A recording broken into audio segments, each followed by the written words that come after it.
Hey friends, it's TJ, and you're listening to Tea with TJ, where our love for tea, conversation, and self-improvement intersect. So let's take a deeper dive into my cup and let's have a chat.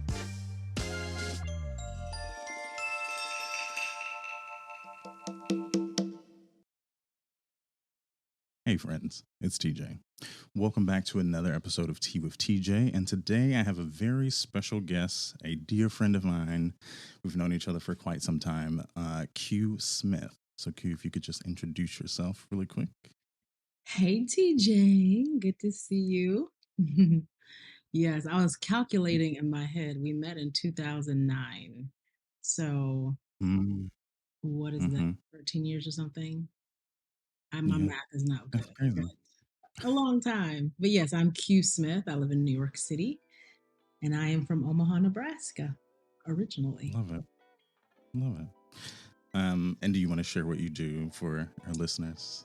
Yes, I'm a go-go dancer, and no, I am an actress and voiceover artist and educator and a lover of life. So let's just give a little bit of background on how we met for our folks listening. So while I was in college in Chicago, we met while you were doing Mary Poppins, the musical, the first national tour, if I'm thinking Yep. that correctly. Yes. And you played Mrs. Corey, Yes. right? Yes. Beautiful performance, by the way. If you've never seen the show, that role in the show is amazing, and it's a fun show to Yes. watch in general. But I remember, and I'm curious to remember, like, see your accounting of this moment in your Okay. life because it's a different perspective than mine. Okay. But when we met, we were at the stage door of Chicago, the musical, right? Yep. And we kind of just bumped into each other. And I feel like there was an energy exchange that kind of happened where it Yes. felt as if we knew each other, Yes. even though we had never met before. I'm curious to know from you in that experience, because I don't think we've ever talked about this. Like, Mhm. did you feel that like kind of Yes. energy exchange? Absolutely. And I don't feel that from everybody. And it's like these two young black men waiting at the stage door of a musical. I'm so curious what their story is. And we just Mm-hmm. kind of like, who are you waiting for? Who are you waiting for? Kind of thing, or like, and Mm-hmm.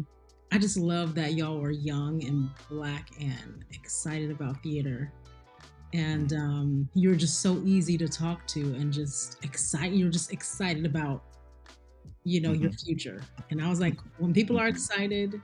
I get excited over the smallest things too, by the way. Like Mm-hmm. if you ever need a cheerleader for anything, if you want to shake your Mm-hmm. booty in the corner, I'll be like, I will be your biggest cheer. I love supporting people that are excited about life, and Mm-hmm. y'all were excited. So yeah, we exchanged information and went out to dinner. Y'all had me over for dinner at your apartment by Mm-hmm. the Mm-hmm. beach, and Mm-hmm. that was so kind. Anybody that opens their home to me and offers a meal, like I feel like meals can be very sacred. Meals can really Mm-hmm. show a person who they are. And so Mm. when Yeah, people that's true. invite me out to dinner or to their home, I typically accept because I want, most of the time, because I want to get to know the people and the person and um, to sort of see what's behind, see what's, I don't know, just to see who they are. Mm-hmm. And y'all invited me Yeah. to your home and it had spaghetti, I remember. Yeah. I And remember that. just very thoughtful. You also, Yeah, I don't know if you remember this, but you introduced me to Thai food that's and right. sticky We rice. went I had around never the had corner. sticky rice before. That place around Mm-hmm. the corner from the, Mm-hmm. yep, Yeah. that's right. Yeah. So Changed good. my life. Yeah, right. You will never not eat Thai food ever again. Yeah. Yeah. Exactly. So I want to just jump in because I know we are um very specific with our time today. But you picked the topic of discussion today, which is things I wish I knew before turning 40, which I find very interesting because no one ever picks that topic. No one ever seems to want to talk about lessons they've learned or a specific bracket of time in their life. So I'm curious to know what spoke to you when it came to picking that subject. Mhm.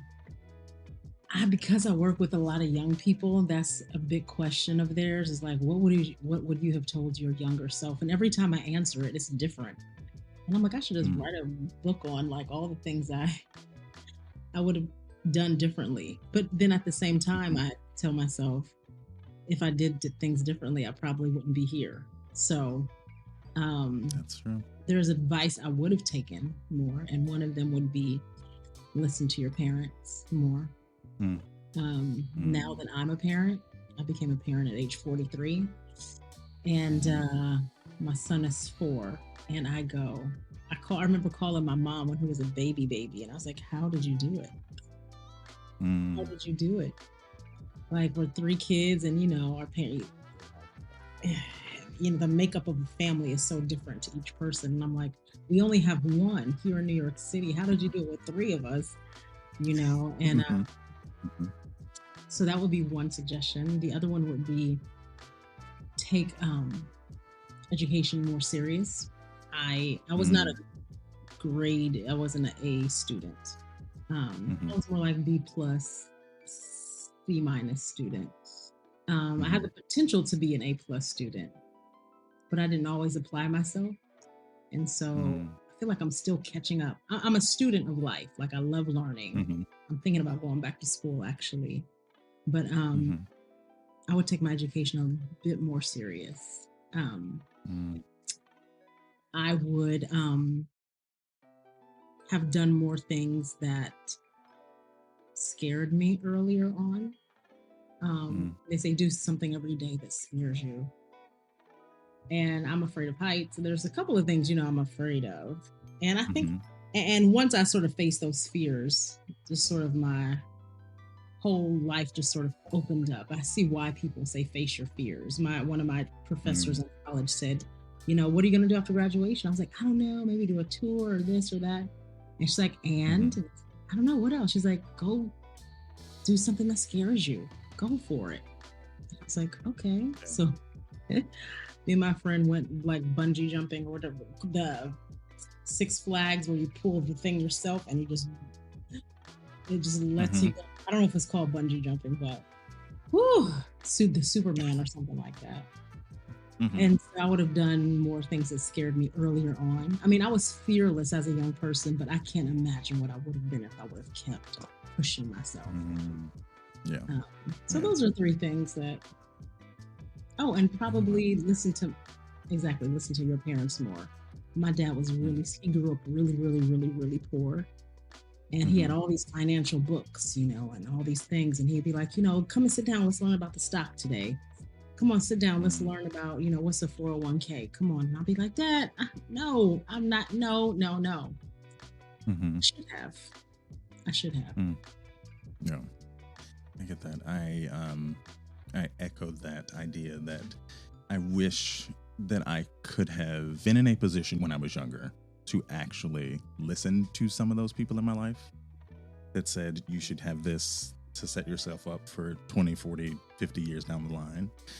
And that I feel like that is one of those, especially as a Black person in this country, it is one of those lessons that falls semi on deaf ears at that age, especially in your like teens and early 20s, because you're so hungry for life and wanting to pursue your dreams. And at least from an artist perspective, I can't speak for, quote unquote normal people, but I feel like taking myself back to when we met, which was like my early 20s, I was not thinking about retirement. I wasn't thinking about, should I put a little money to the side or have something, even in the idea of moving to New York. I moved to New York with a few $100s in a dream, which Honey. was, you know, Honey. not necessarily realistic. But like I looking back on it now, I'm like, I wish I could have actually set myself up to be more successful in that moment. Um, Thank God that, things worked out, but I could have prepared myself a little bit better. And I think that is just in thinking of this idea of things that we wish we knew. I think that is the actual phrase of like wanting to be more prepared than we actually are, giving ourselves more space to be prepared. What would you say in being on the other side of 40? Why do you think 40 is kind of like the time frame that you're looking at, outside of it being the space that you're inhabiting right now? But what is kind of special for you right now in your 40s? That's a great question. You're good at this, man. You should do this. Thank you. You should do this. I chose 40s because it has been my favorite decade so far. It has been my absolute favorite decade. When I was coming out of my 30s, I was sweating. I was like, oh, Lord, I do not. Oh, Lord, once I hit 40, it's over, and it's inevitable. I mean, God willing, and, got me to my 40s. And I've loved every minute of it. My dreams have come true. A lot of my dreams have come true in my 40s. And I just felt like I finally woke up. In my 20s, I had no clue. I was touring, traveling the world, honey, living my life. Wow. Just like my 30s, I was like, okay, I'm tired. Let me just grow up a little bit. Let me just sort of sit down, get a little more focused. I was like, I'm grown now. Like 30s, I'm kind of grown. I got my own place. I'm living in New York City. I'm supporting myself. I'm grown. But I was still, I didn't know it at the time, but I was still like clueless to so many things. And my 40s hit, and it just, everything sort of clicked. And not that I'm saying I'm wise by any means, or I'm like, have it all together. But the thing is, I'm okay with what I don't know now. You know what I mean? 30s, I was like, oh, yes, I know that. Yes. And be frustrated with the things that I didn't know. And I was just frustrated and like, but now I'm so settled in who I am. I'm so settled in the things that I don't know. I'm settled and happy about the things the little that I do know, and I'm able to share and give back. And so, yeah, that's why I chose 40s, because it's been a great ride. Yeah. I want to acknowledge a moment. You just said something that spoke to me specifically, because I don't want to speak for everybody. But you just said that you are okay with you're okay not knowing the things that you don't know, which I think is such a powerful statement to say, especially at the age of 40, because that speaks to the type of human that you are, that speaks to the type of person that you are, the journey that you're on, that you mentioned earlier of like being a student of life, but you're so receptive to life. And I feel like that is a very special place to be, that at least for my generation, I feel like not a lot of us inhabit that space. Do you find yourself to be that kind of person that is very specific in how you view life and how you view the world and how you view your journey? I don't think I'm specific. I think I'm the person that my grandmother, I mean, all she would say is love people. Love people. And she was a very hardcore church Christian like woman. You would think that if, my gay friends would come over to her house or something, she'd be like, sit down, let me talk to you about the Bible. She was so not that. She'd be like, come on in, what y'all want to eat? Peter, fix him some food, because she didn't cook. And then she would leave the door open. My grandmother lived in the hood. When I tell you the hood, I'm from Nebraska. People don't think that Black people live in Omaha, in Nebraska, but we do.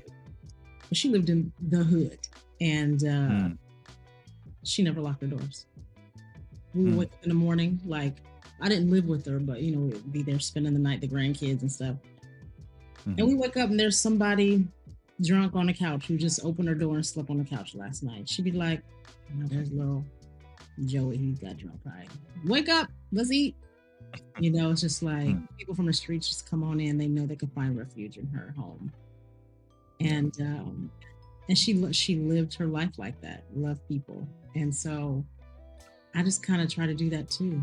Love people. I'm not perfect or anything like that, but I like I said, I want to be people's cheerleaders because I feel like when they're living their best life, they're inspiring me to live my best life too. So I look for the joy, I look for the sunshine, I look for, I don't know if that's what you would call specific, but I always look for the joy, always. Mm-hmm. And I just sort of lead with love, lead with joy. That's really it. I mean, politics and religion and I don't know, all these, the war and so much wars. There's so many things that people can discuss till they die and battle, argue until they die, you know. And I let people believe what they want to believe, live your best life. And if you want to talk about something specific, yeah, we can. But I don't want to argue with you. I don't want to. Just live your life, honey. I guess. Same. I get that. I definitely, I agree with that wholeheartedly.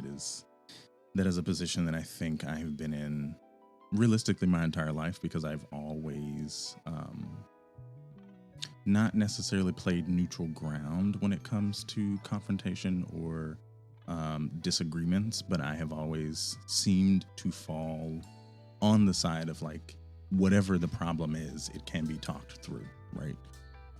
This idea that disagreement has to end in, or even start with, arguments and very high energy and all of this excess emotion. From my earliest memories, like as a child, like I don't think I've ever voluntarily argued with anybody. Like if there was a disagreement that I had with someone, it was a conversation.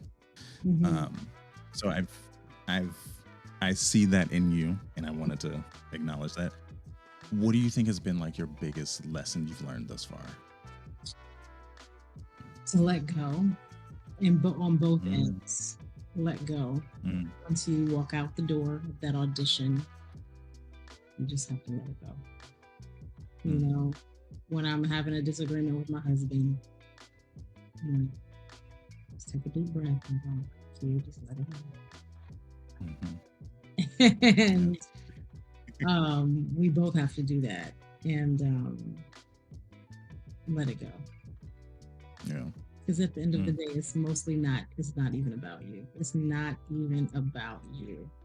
They didn't cast you because the producer promised his college friend once he gets or the director promised his friend from college, you know, if he ever gets a directing gig, you're going to be the person I cast. And they have to hold auditions because it's part of this. You have to witness.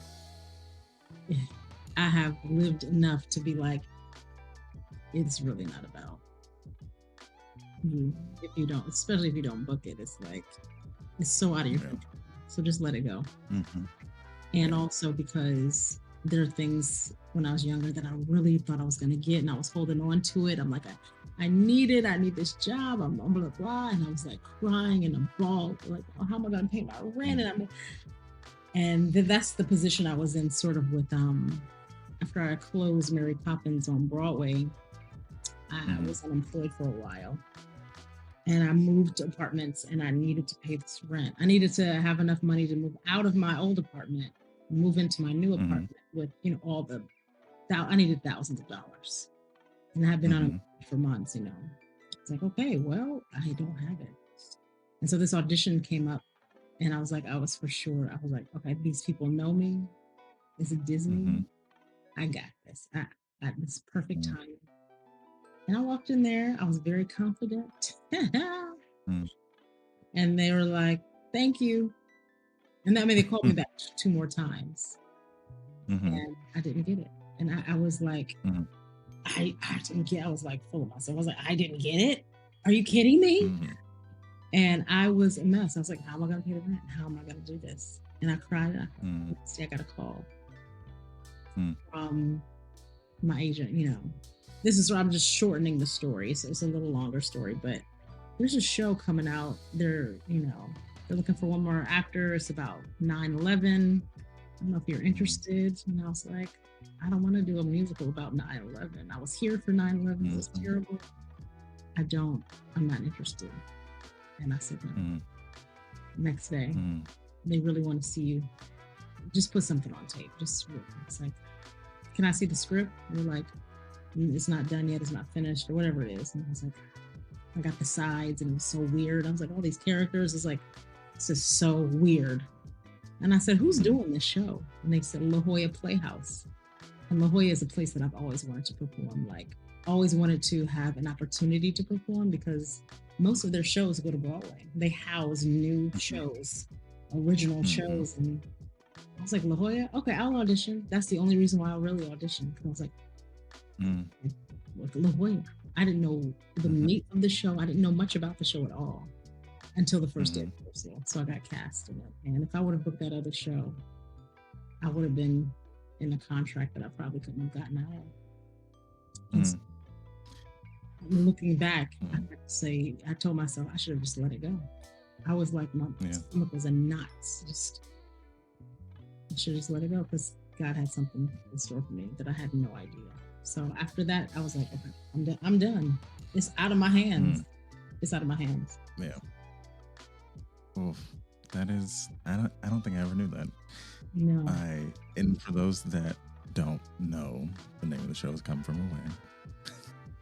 One of my favorite shows, I think, after moving to New York. It changed everything in how I view musical theater, and how I viewed my career after being here. And I want to acknowledge in this moment with you in this medium, thank you for saying yes to that. Thank you for being a part of that, because that show, I think, spoke to so many people and helped shape so many young performers out there because of your contribution to that show. So thank you. With you being on the other side of 40 now, and also being a mother, how has that influenced like your life, your goals, your aspirations?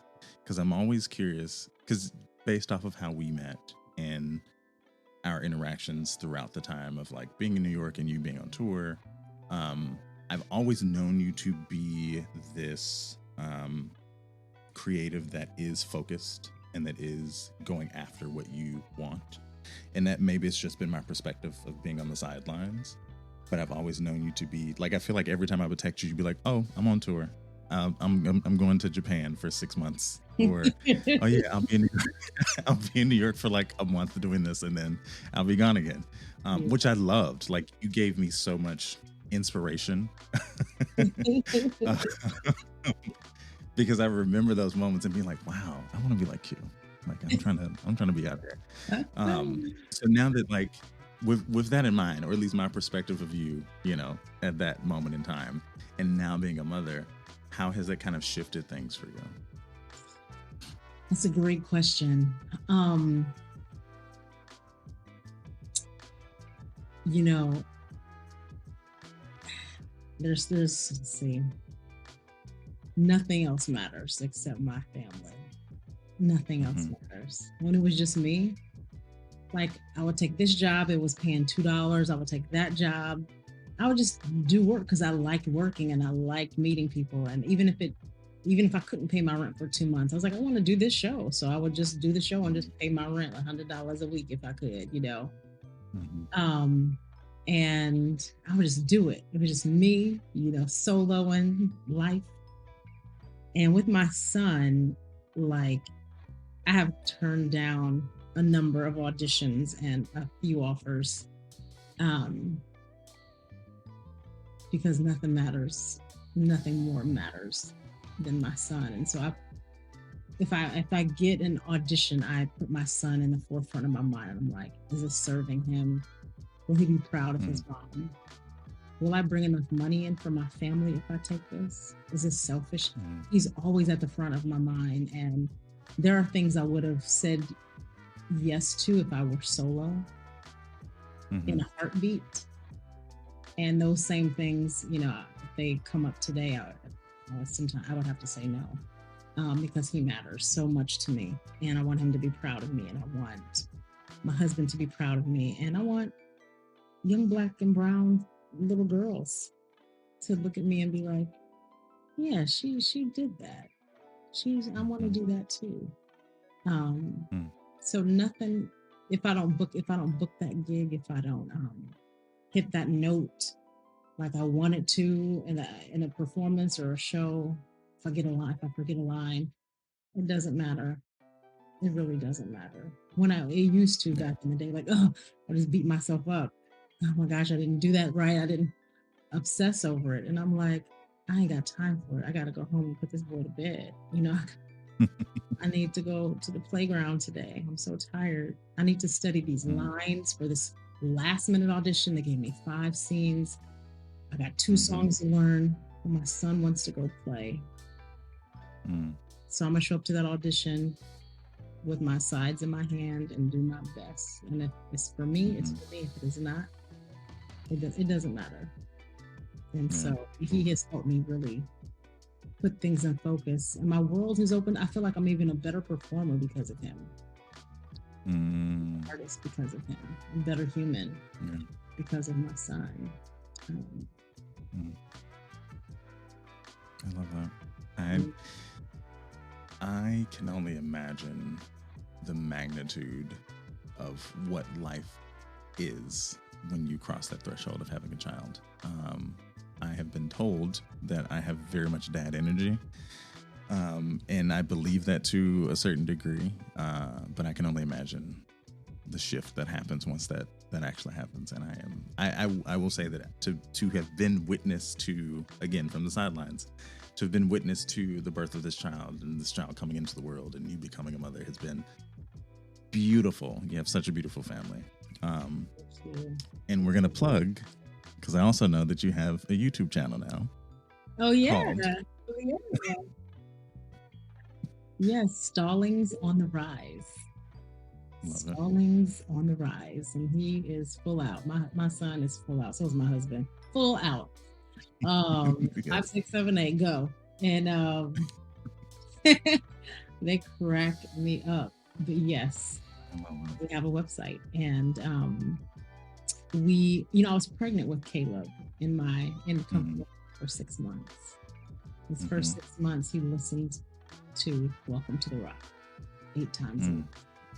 And I was like, I wonder when he comes out, if I play the song, if he would react to it. No, he didn't. He was like, no. But yeah, that was cool. I was hoping he would. But yeah, the first time I felt him move in my tummy was during the song, Make Me a Channel of Your Peace. And we're all in the church. All the different faiths are in the same room, respecting one another. And I started singing, Make me a channel of your peace. And he went, boop, boop, boop, boop. And I was like, oh, what there is. It was a trip. I love that. It was a trip. Oh my God. That's beautiful. That is amazing. I never knew that. That was the hardest thing I've done. Do 8 shows a week pregnant. So before we go, I have 3 questions for you. It's a little thing that we do on Tea with TJ. And before we shift into that, would you like to share your social media channels where people can find you? Yeah. If you're looking for coaching or if you have a group looking for a masterclass or workshop, we have our own coaching business, me and my husband. It's called Your Stage, Your Moment. Click the little video in it and watch what we offer. My website is Cuperstar, or my website is q.smith.com. That's QDOTSMITH.com. And my Instagram is Cuperstar, QPERSTAR. So 3 questions. Yes. And then I'll let you go. What brings you the most peace? Water. Love that. Because is it just one word answers? However you want to answer. Sometimes it's more. Say water. Sometimes one is enough. Yeah. because I feel like God is in nature. God is everywhere. And I feel so close to God when I'm by a body of water or in nature. It's just so much peace. I love that. Where do you find the most joy? My son.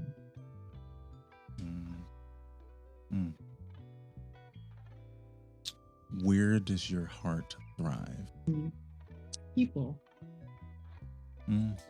Hands down. If I had $1 for every person that I met or talked to, because I just found them fascinating, I would be a millionaire. I love people. I love people. Same. So I love supporting people, and I just love people. I do. Yeah. I love that. That's perfect. Yeah, that's good. And with that, I'll see you next week, friends. And that's our show, friends. Thanks for joining us on Tea with TJ. Please rate, review, and subscribe. And you can find us on Instagram at Tea with TJ Podcast. And as always, stay kind, keep sipping, and remember, we're here, so we might as well do it.